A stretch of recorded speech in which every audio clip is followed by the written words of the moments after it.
for tears is over, you weeping sacks of wool! Put some muscle into those pulls! Ration your strength, dog. We have an ocean to cross. All right, you lazy backrout.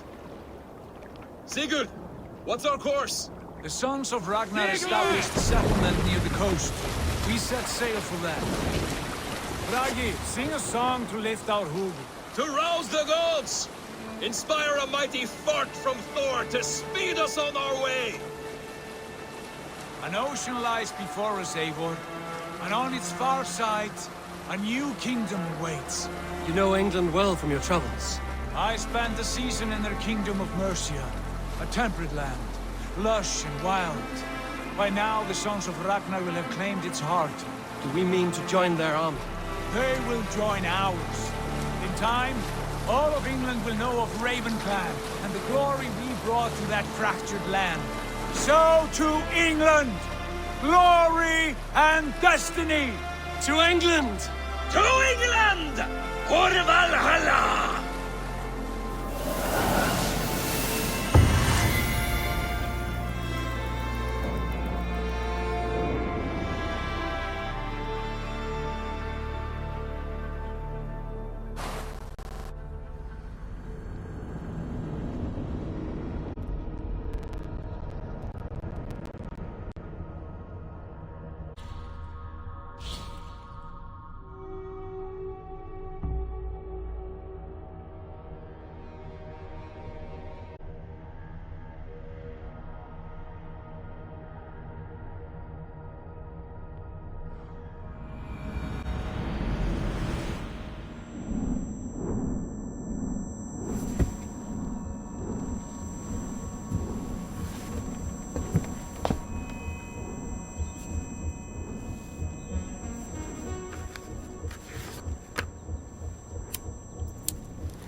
In a lecture at the University of Cambridge, Dr. Sirka told a worried audience that scientists have few answers for them.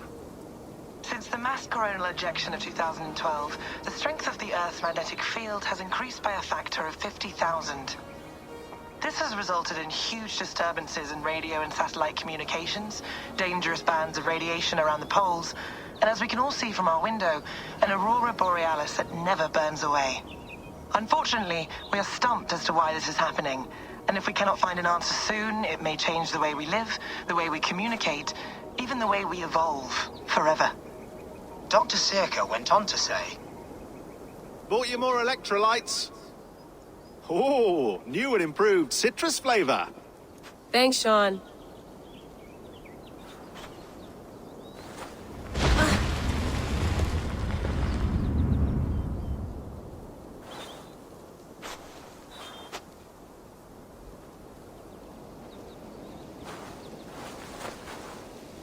How do we fix this? How are you the key to everything?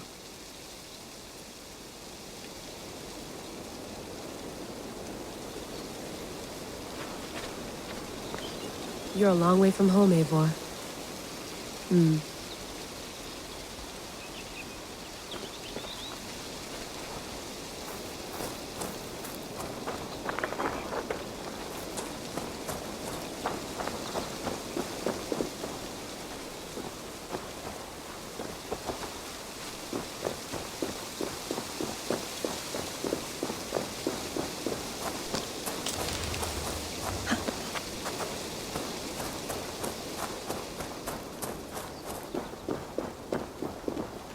Runes.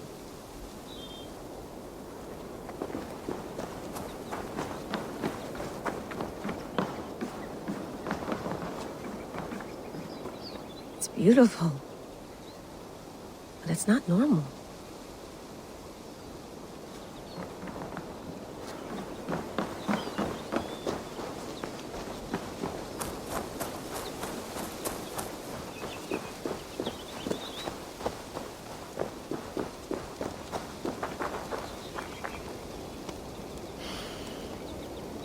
I should do this more often. Relaxing.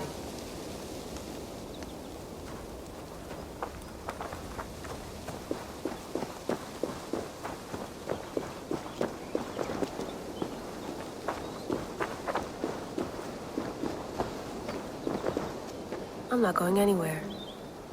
Not yet.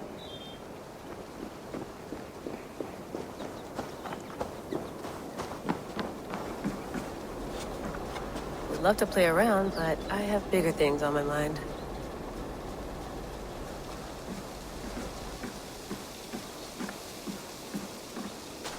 Did you get my tea?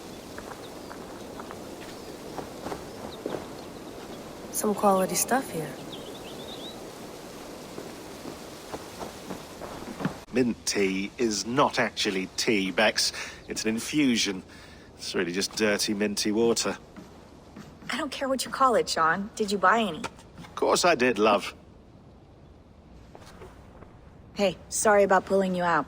The generator was sputtering. That's fine. I needed air. How is the Animus data stream? Comfortable? Felt pretty stable after a while. Good. Just give me a sec and you can jump back in.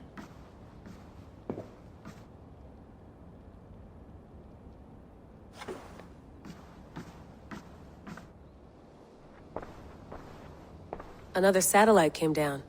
Did you see? I did. One of Abstergo's. That's good. Well, most of North America just lost its GPS service, so depends what you mean by good, really. Right. Even when we win, we lose. Okay, we're all set. Whenever you're ready, you can jump back in.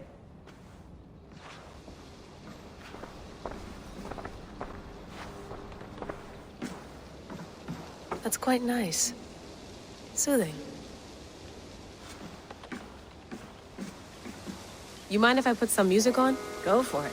Cool.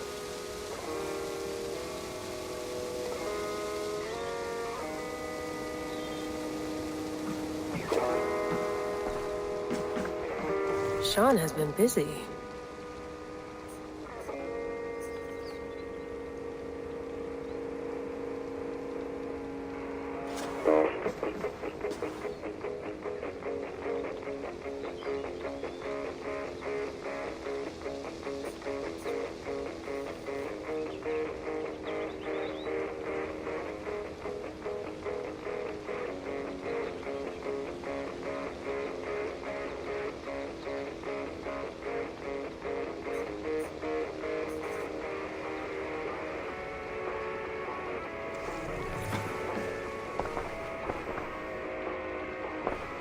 Hello, Layla.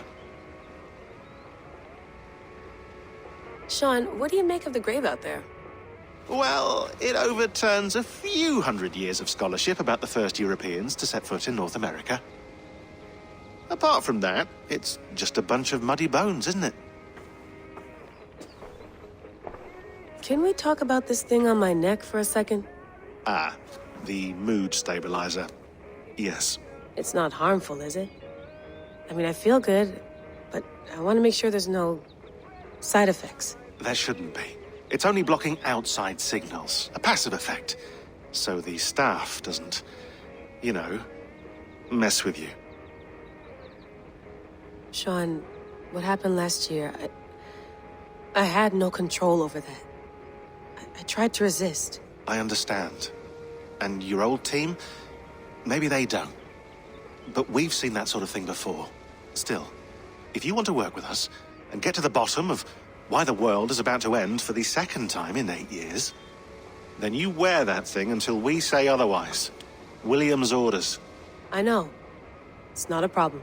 It's just a few more weeks, yeah? Just until we figure this out. You're right. I know you're right.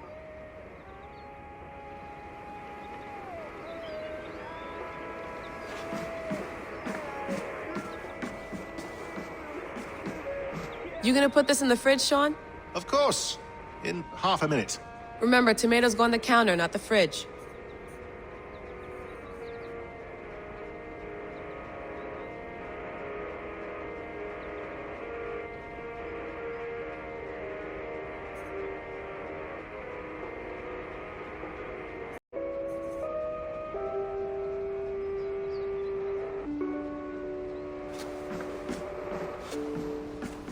Please enjoy your stay. Remember, all the garbage must be packed out, and please water the plants once a day. Yeah, I won't remember that.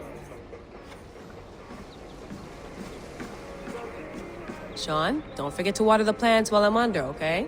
I'll add it to the calendar and tattoo it on my leg.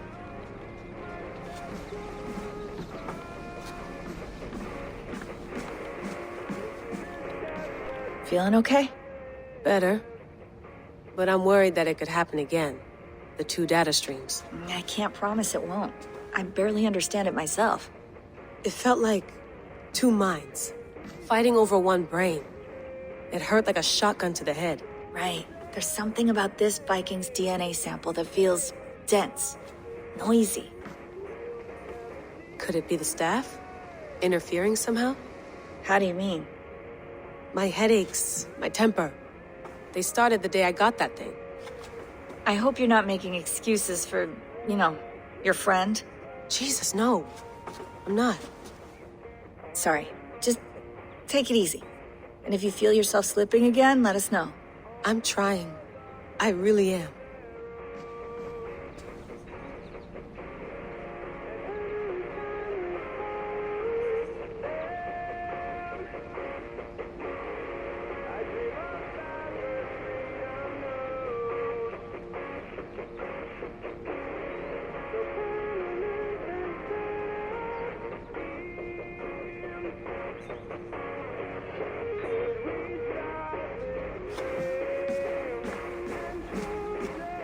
I went through hell to bring you here.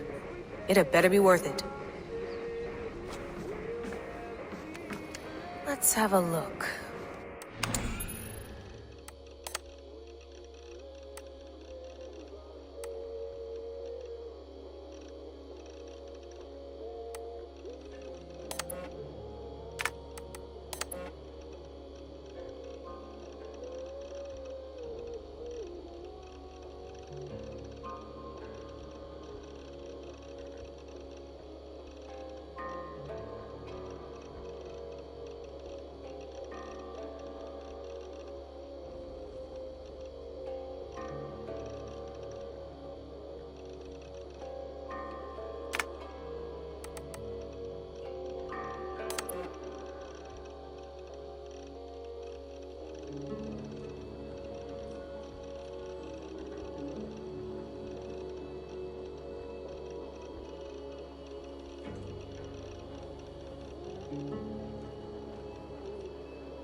Thought you might be interested in this. Conversations that Bex and I had with Desmond back in 2012. December, I think. Just, candid talks, that's all. We didn't square any circles or write any beat poetry. But he did have some interesting insights into his time in the Animus and what it means to be an assassin. Anyway, have a listen. You might find you and he had similar experiences, so, well, let me know what you think. Unless it's to tell me I sound like a total brat in these recordings. If that's the case, just say nothing. I mean, I did have a slight cold at the time I recorded these. That's probably why I sound odd. Anyway, okay, I'm done anyway, so turn off. Turn off. Oh, it's actually just a button. Sorry, here we go.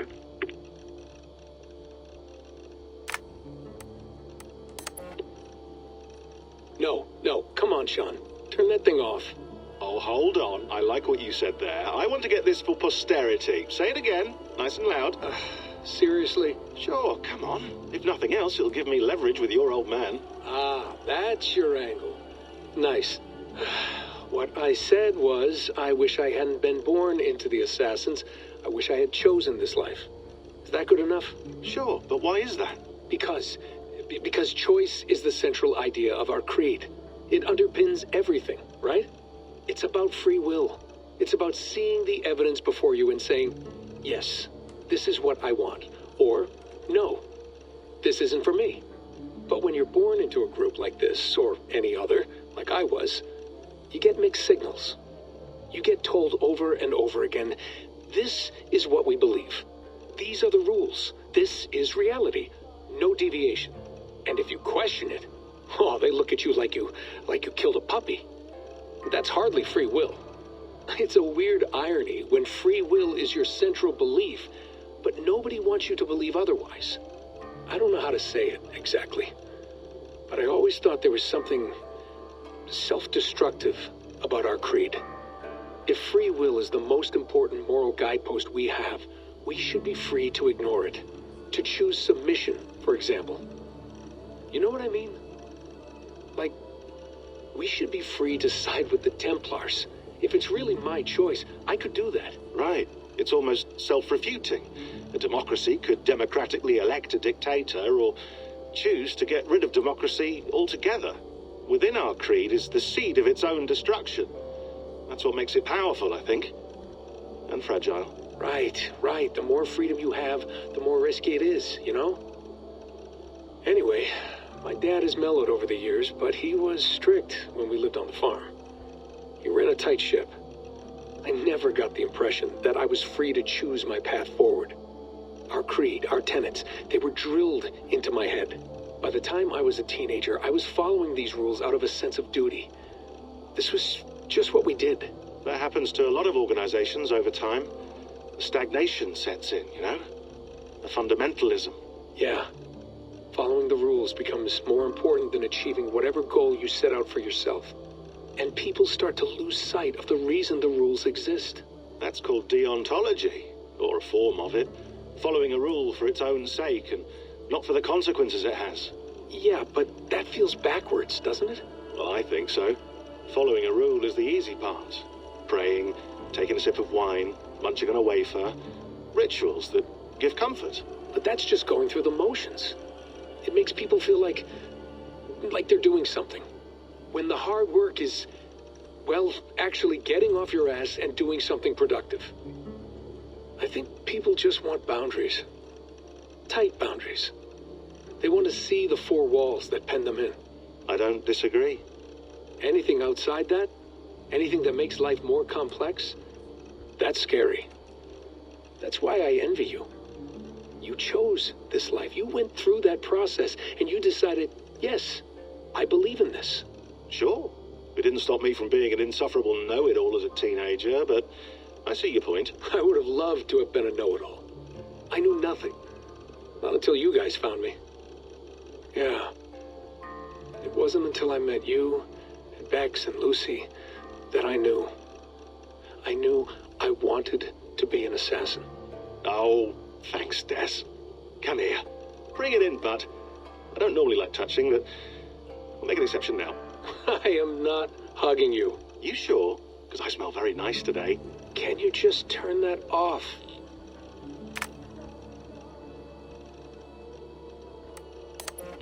Hold on, I'll just set this here.